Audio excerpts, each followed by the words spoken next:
Hello and welcome to Pratik Chess Videos. Here this friends we are going to see one game uh, between Rotlewi and Rubinstein from 1907. This game is the most famous game of Akiba Rubinstein. So let's start this game. The game started. Rotlewi was white, Rubinstein was black. The the game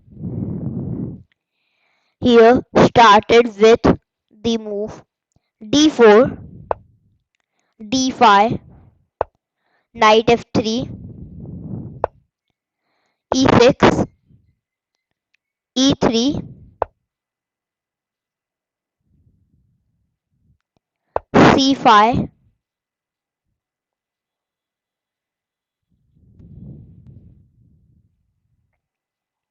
c4,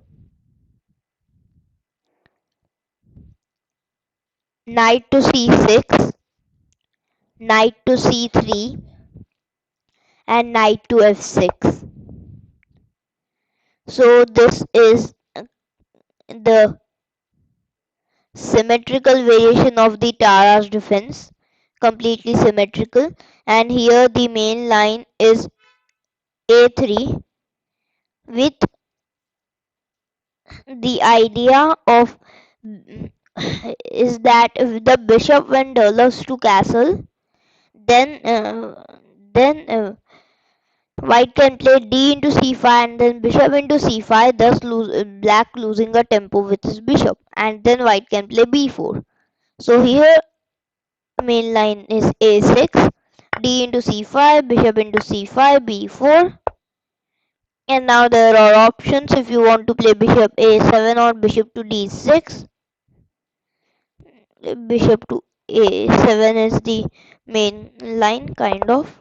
So this is kind of the overview of the main line, but here white played d into c5, a slight mistake. Bishop into c5,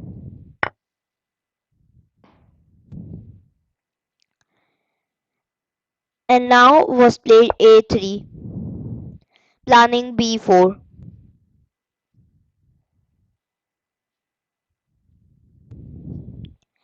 Now there's a thing that you want to play first short castle or a6. Now thing is that the b4 move is the b4 move is threatening masses here, so that's why more wise here would be to play a6, and now b4 attacking the bishop, and now there's a choice bishop a7 or bishop to d6.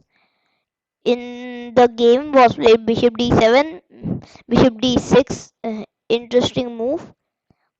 Now after bishop to d6, bishop to b2. The reason you can't take the d5 pawn is because if you take c d5, then e into d5. Now it's okay, but if you play knight into d5, then knight into d5, and after queen into d5, there is bishop into b4 check, leading to after a into b4, queen into d5. And now after queen into d5, I am a queen up using a very obvious tactic. So after bishop to d6 was played bishop to b2,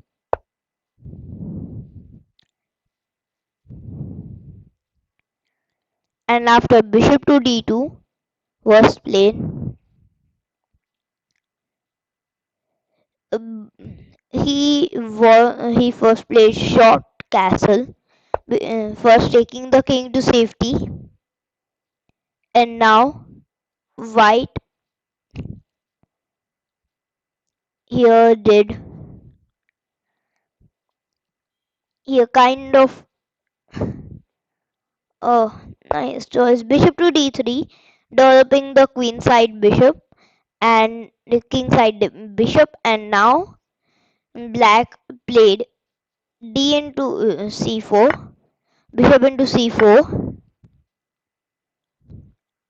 and now black plays queen to e7.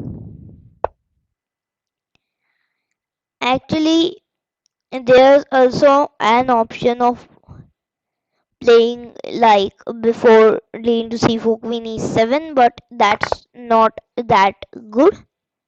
So after queen e7, here actually,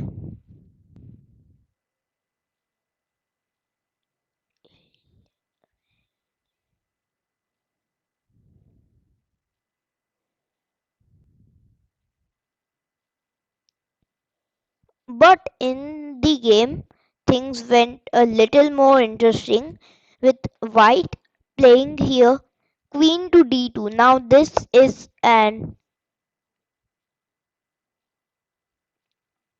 mistake, I would say, because here thing is that in this file in the future the queen will go to e7 and the rook will come on this file and the queen will not be suitable here, so the queen has to move on c2 or e2, and it would be a loss of tempo, because after the rook comes on d8 I take on c4, bishop into c4, there can be always threats of short castle bishop into h2 or some bishop into b4. That's why it's not that good to play here these things. So here that's why in the game, but still in the game he didn't realize his error and played queen to d2, which is a mistake. And but after queen to d2 comes queen to e7. Now rook to d8 comes and this file is getting under some pressure. So bishop to d3, short castle is the plan. But now uh, black is speeding up his development. Now comes d into c4, attacking the d3 bishop, and now comes the nice ones. So now in the game was played bishop into c4, and now the fun starts because this queen is in a very bad square and and she'll be punished for being so. So now in the game was played b5, bishop to d3, and now rook to d8. The rook comes and now the queen has to move because it's a very dangerous spot to be in here. Whenever the bishop moves and the queen comes, this pin will be very uncomfortable for the queen on d2 and bishop on d3. So that's why queen e2. But now comes bishop to b7,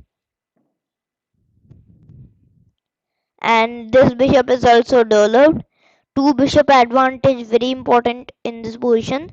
So here I think black should be better. So now short castle, and now pause the video and think what should you play.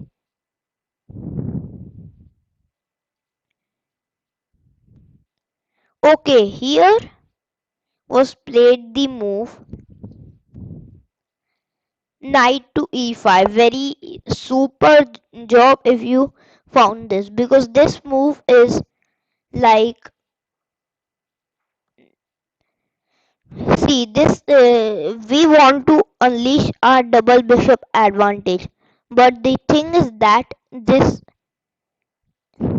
e5 in this b7 bishop is limited because of the c6 knight and the potential future of the rook on c8, because this rook belongs in this line and this rook belongs in this line. The rook's potential job is limited. That's why this knight is being exchanged, and this is called TV concept.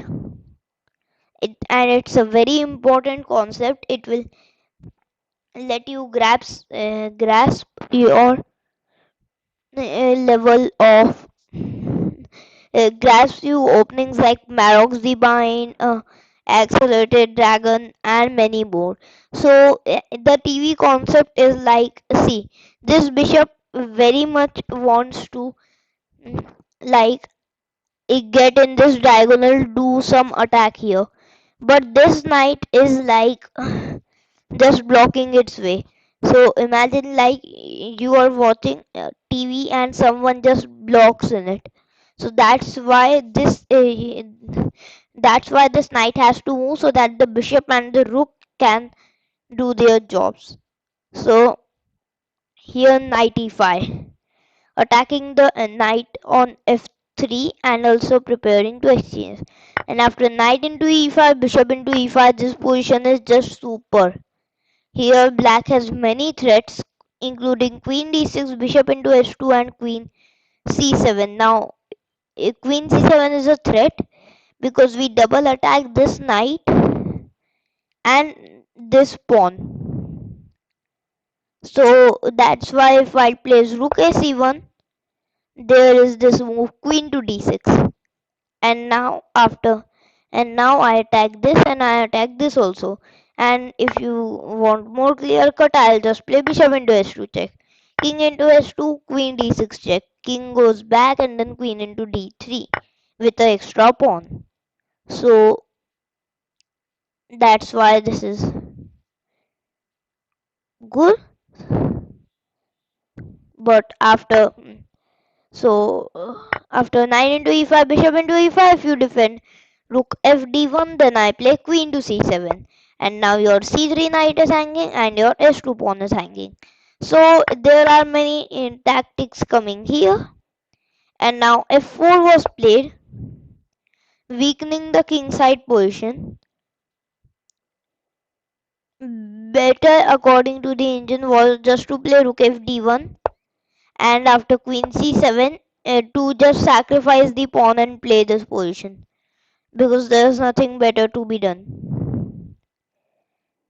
So that's why rook but in the game was played f4, which worsens the position. Like now it's just 1.8, very bad. And thing is that after bishop to c7, this diagonal is limited because of this pawn. But here black will come to b6, and now these two bishops will put insane amounts of pressure on this diagonal. Just amazing. So that's why here after bishop to c7, this is very much better. And now e4. And now after e4, thing is that here white wants to block this vicious diagonal on here so that this powerful bishop on b7 is limited.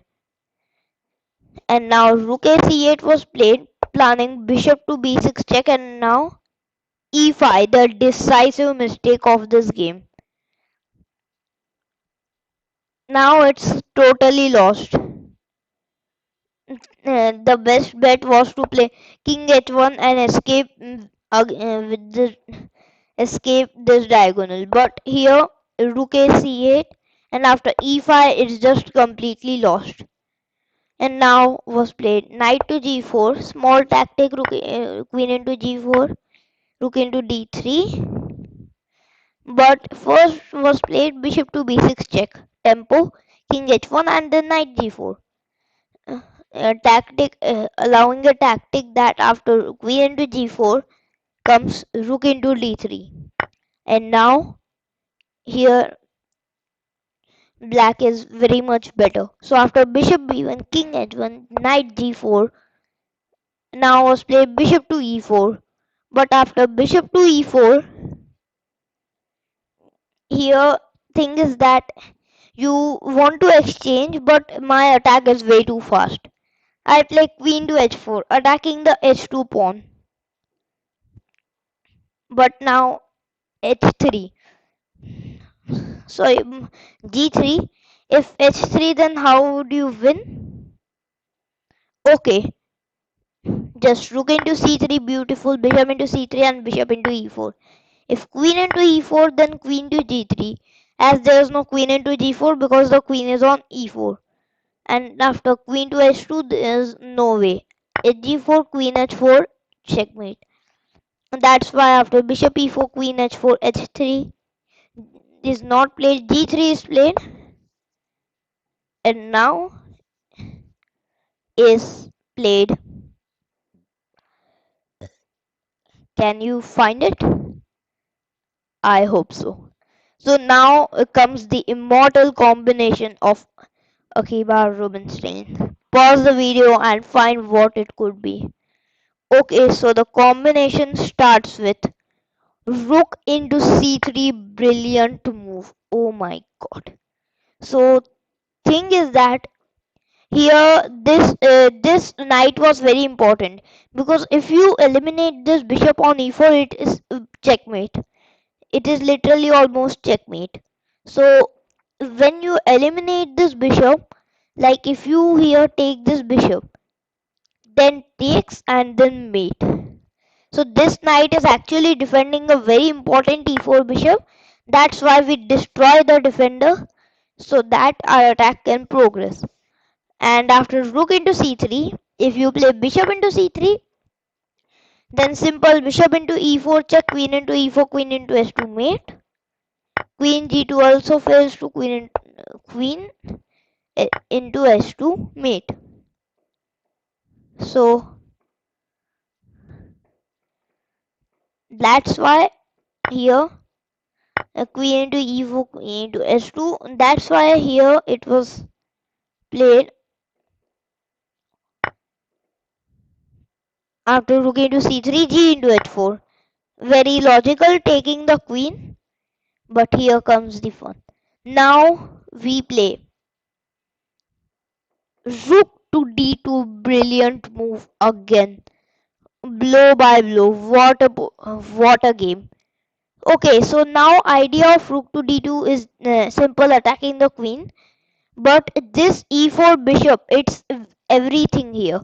So here idea is that if you play bishop into c3, I'll play just bishop into e4, not taking the queen. Bishop into e4, rook f3, and then just takes, and then mate.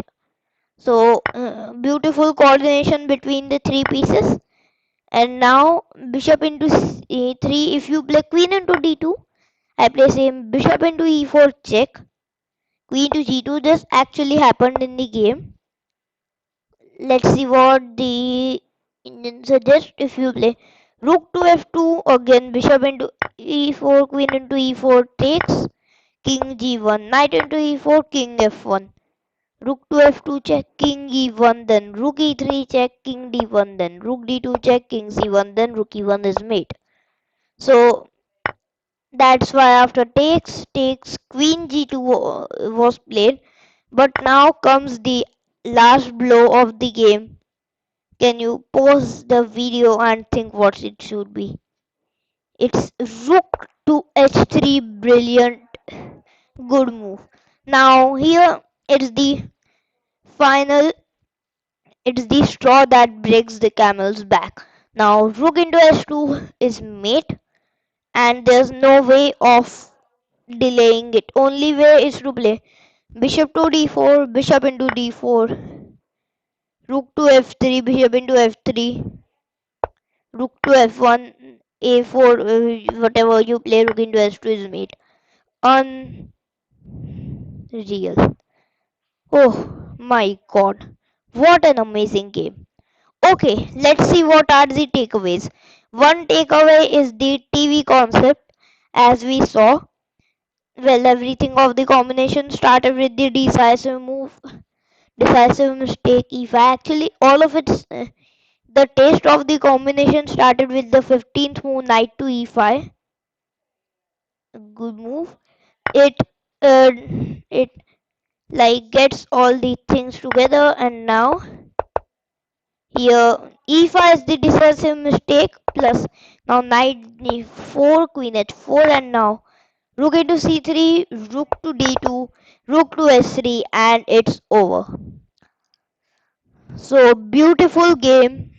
Okay, so I hope you liked it. Don't forget to click the scam bell icon. Thank you.